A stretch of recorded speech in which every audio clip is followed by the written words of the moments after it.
the Type 94 and the two-lane figures. And last I left off on them, I just about got all the colors blocked in on them. And that's basically darker blue on him on the pants, blue jean jacket, and a grayish black shirt. And I got the flesh in, got most of the hair in. I will have to go back in on the hair and the flesh and touch up a few little areas.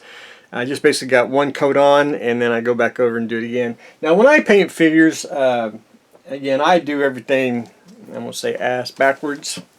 I don't like to paint the face first. A lot of people do.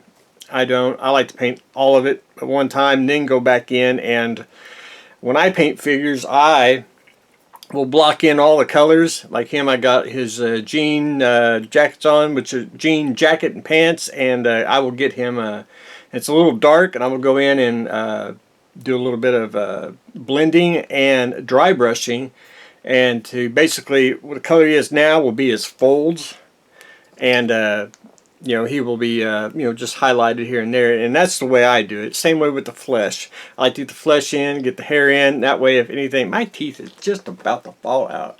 It's what I get for eating.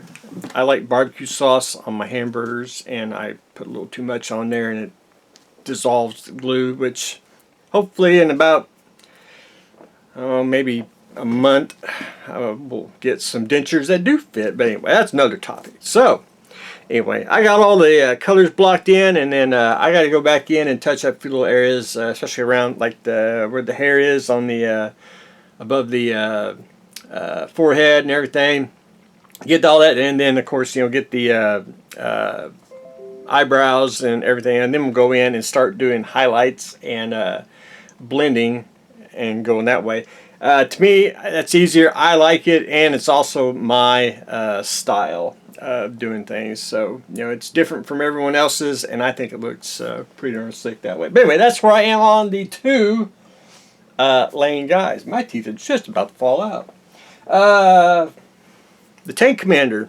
Again, I did get kind of the flesh on him.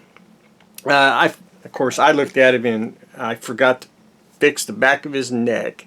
And he had a little, almost not a gap, kind of hairline gap, and I didn't see it, I guess, when I primered it. So I had to go back in and put that in, and all I used is, you can use tulip, you can use plastic putty, and plastic putty, a lot of people, they want to put it in, you know, put it on something, wait till it dries and sand it smooth. You don't have to do that.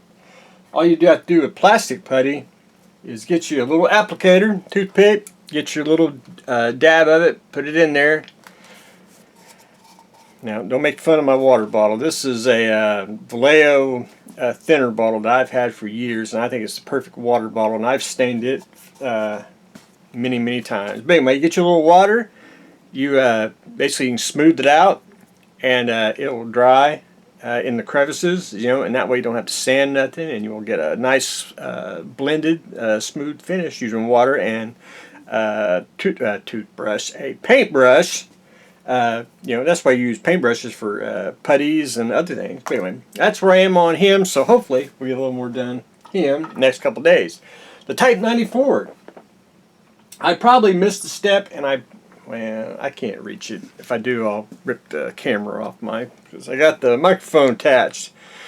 Started with a khaki brown for the base coat. Then went in, there's a dark brown, I don't know what it's called, medium brown dark earth. So I got that on. That's the darker camouflage. Hopefully you might be able to see it. And then I went in with the green. And I was going to do silly putty. I got to thinking, well, I forget. A lot of times when I do camo, I do it my way, and I do my own pattern. And I try to make it where it's looks believable, but where you're not, you know, drawn to the specific, you know, pattern that you got to do, you know, in the history books, and that's the way I try to do it. So hopefully the light here will shine. Again, I just did the dark brown, green, and the lights maybe a little darken it up and everything, but that's I like it subtle.